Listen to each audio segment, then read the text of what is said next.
गहरे जंगल के बीच एक पुराने महल में, जहाँ कोई आने जाने की हिम्मत नहीं करता, एक रहस्यमयी ताकत छिपी हुई थी। कई सालों से लोग कहते थे कि महल में कुछ अजीब और भयानक होता है।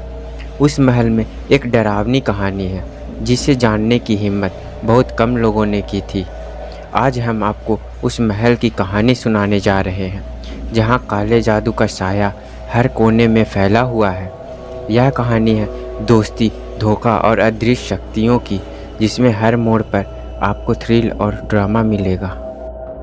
रोहित एक ईमानदार लड़का है, साहसी और बलवान था, और इसकी कमज़ोरी थी वह वर्तमान घटनाओं को याद करके इसका दिल घबरा जाता है और जल्दी ही क्रोधित हो जाता है। किरण एक समझदार और दिमाग की तेज लड़की है और किसी भी परिस्थिति में घबराने वाली नहीं थी। और इसकी कमज़ोरी थी कि अतीत के काले जादू का प्रभाव और अपने परिवार की चिंता करना होता है। विजय रोहित का दोस्त है और वह मजाकिया, नटखट और बहादुर लड़का है, जो किसी भी मुसीबत स्थिति में सामना करता है। गंभीर मुद्दों और गंभीरता को ना लेना और बिना सोचे समझे कोई भी फैसला ले लेना, ये इसकी कमज़ोरी थी।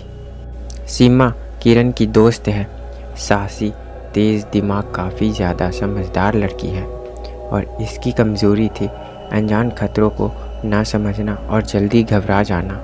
रमेश पंडित जी काले जादू के जानकार हैं।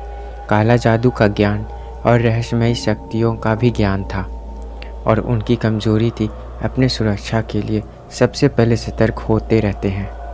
तो चलिए कहानी की शुरुआत करते हैं। गर्मियों की छुट्टी में रोहित, किरण, विजय और सीमा एक साहसी यात्रा पर निकलते हैं। उन्होंने एक पुराने सुनसान महल के बारे में सुना था, जो एक घने जंगल के बीच स्थित था। महल के बारे में कई रहस्यमयी कहानियाँ सुनाई दी गई थी, लेकिन वे इसे मजाक समझते थे और महल के रहस्य को जानने के लिए उत्सुक थे। तो सभी दोस्तों ने एक दिन प्लान बनाया कि हमें वहाँ चलना चाहिए और वहाँ का रहस्य के बारे में जानना चाहिए, आखिर क्या सच है। सभी लोग महल का रहस्य पता लगाने के लिए सफ़र पर निकल पड़ते हैं। जैसे ही वे महल के पास पहुँचते हैं, उन्हें माहौल में कुछ अजीब सा महसूस होता है।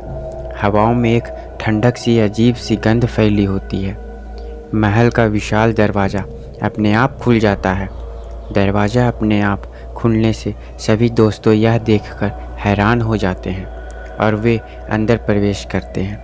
महल के अंदर की हालत जर्जर और भयानक थी। दीवारों पर पुरानी पेंटिंग, जाले और टूटी फूटी फर्नीचर पड़ी हुई थी। सभी लोग महल के अंदर खोजबीन करते हैं। वह देखते हैं कि शायद उन्हें इस महल में कुछ सुराग मिल जाए, उसे रहस्यमय कहानियों का। फिर उन्हें एक पुराना ताबूत मिलता है। ताबूत खोलने पर उसमें एक रहस्यमय किताब होती है, जिसमें मंत्रों के काले जादू का मंत्र लिखे होते हैं। यह देखकर वे सभी चौंक जाते हैं और किरण का चेहरा पीला पड़ जाता है। उसने अपने दादी के इस किताब के बारे में सुना था। किताब देखने के बाद किरण को अचानक अजीब सी आवाज़ें सुनाई देने लगती है। उसे महसूस होता है कि उसे कोई देख रहा है। वह डर के मारे कांपने लगती है। किरण सभी दोस्तों को बताती है, लेकिन उसे रोहित संभाल लेता है और कहता है कि यह सिर्फ उसका भ्रम है और हम सब साथ हैं, तो डरने की कोई बात नहीं है।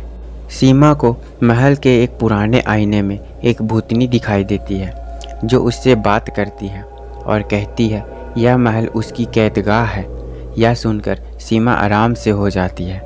सीमा को विश्वास नहीं होता, लेकिन भूतनी की आंखों में दर्द और सच्चाई नज़र आती है।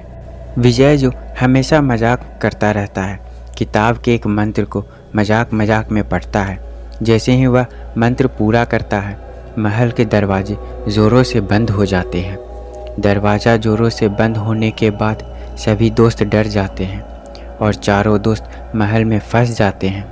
यह देखकर वे डर जाते हैं और उन्हें समझ नहीं आता कि वह कोई साधारण महल है या कोई रहस्यमयी। सभी महल के अच्छे से जांच करते हैं। महल के तहखाने में एक पुराना गुप्त दरवाज़ा मिलता है, जिसमें पीछे एक भयानक सच छिपा होता है। दरवाज़ा खोलते ही उन्हें एक पुरानी धूल भरी किताब मिलती है जिसमें ये महल के इतिहास और उसके शाप के बारे में लिखा होता है। रोहित और किरण को पता चलता है कि इस महल में उनके पूर्वजों का कोई राज छिपा है। यह महल उनके पूर्वजों का था और उन्हें इस शाप का सामना करना पड़ेगा। यह जानने के बाद रोहित और किरण घबरा जाते हैं। पंडित जी महल में आकर उन्हें चेतावनी देते हैं कि वे जल्द से जल्द इस महल को छोड़ दें, लेकिन अब महल का काला जादू उनके पीछे पड़ चुका था। पंडित जी कहते हैं कि महल छोड़ना अब संभव नहीं है, उन्हें इस शाप का सामना करना होगा। एक रात किरण को उसकी दादी की आत्मा दिखाई देती है जो उसे चेतावनी देती है कि वह महल छोड़कर चली जाए। दादी की आत्मा उसे बताती है कि यह महल उसके आत्मा को भी कैद रखे हुए है और उसे भी इस शाप से मुक्त करना होगा। विजय को महल में एक पुराना पत्र मिलता है जिसमें लिखा होता है कि महल में काला जादू का शाप है और इसे तोड़ने का तरीका भी बताया गया है। पत्र में लिखा होता है कि महल के सबसे गहरे तहखाने में एक रहस्यमयी शक्ति छिपी है जिसे नष्ट करना होगा। सीमा को अजीब सपने आने लगते हैं जिसमें उसे महल के भूत और उसके अतीत के बारे में जानकारी मिलती है। इस सपने में उसे महल की भूतनी और उसकी दर्द भरी कहानी दिखती है और वह जब नींद से जागती है तब वह घबरा जाती है कि आखिर उसे सपने में ऐसा क्यों देखा। रोहित को एक गुप्त तहखाने में बंद एक रहस्यमय शक्ति मिलती है जो काले जादू का नियंत्रण कर रही होती है। यह देखकर वह घबरा जाता है। यह शक्ति बहुत ही भयानक और खतरनाक होती है और इसे नष्ट करना बहुत ही मुश्किल होता है।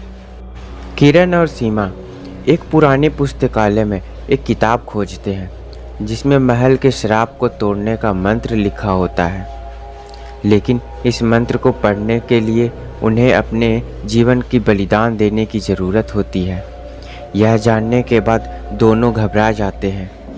पंडित जी उन्हें बताते हैं कि यह काला जादू उनके पूर्वजों द्वारा किया गया था और इसे तोड़ने के लिए उन्हें अपने परिवार की बलिदान करनी होगी। यह सुनकर सभी चौंक जाते हैं और उन्हें समझ में नहीं आता कि वे क्या करें। रोहित और किरण को पता चलता है कि उसका परिवार इस महल के रहस्यों से जुड़ा है और उन्हें अपने पूर्वजों के कर्मों का सामना करना होगा। वे अपने परिवार के इतिहासों को जानने के लिए महल के गुप्त दरवाजे की खोज करते हैं। सीमा को महल के छुपे हुए कमरे में एक पुरानी किताब मिलती है जिसमें काला जादू का इतिहास लिखा होता है। इस किताब में उन्हें महल के शाप और उनके बारे में सारी जानकारी मिलती है। रोहित और विजय को एक पुराना नक्शा मिलता है जिसमें महल के सारे गुप्त रास्ते और दरवाजे दिखाए गए होते हैं।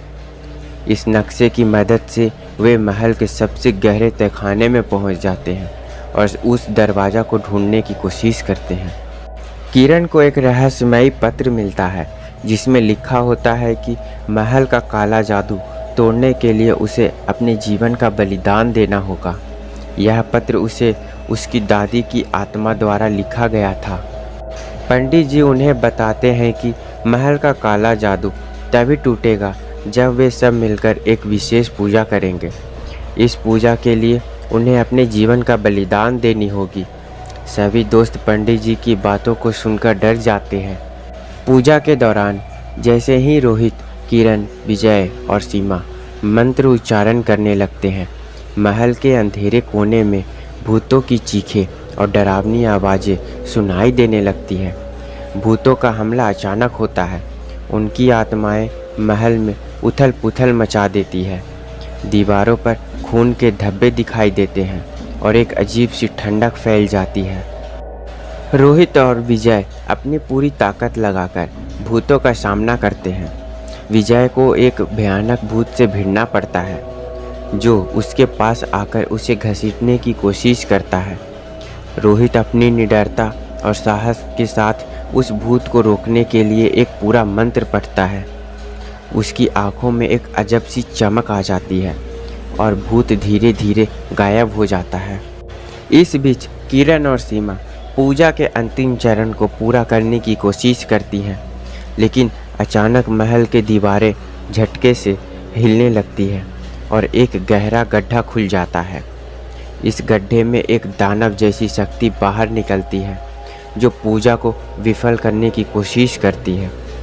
सीमा को अपने सभी साहस को इकट्ठा करके उस दानव की शक्ति से मुकाबला करना पड़ता है। किरण अपनी बुद्धिमत्ता और तर्क शक्ति का प्रयोग करते हुए दानव की शक्ति को भ्रमित करती है और उसे वापस गड्ढे में ढकेल देती है। पूजा का अंतिम मंत्र समाप्त होते ही महल में अजीब सी शांति छा जाती है और भूतों की चीखें और महल के अंधेरे कोने से आने की आवाज़ें सारी बंद हो जाती है। पूजा के सफल होने के बाद महल का काला शाप समाप्त हो जाता है।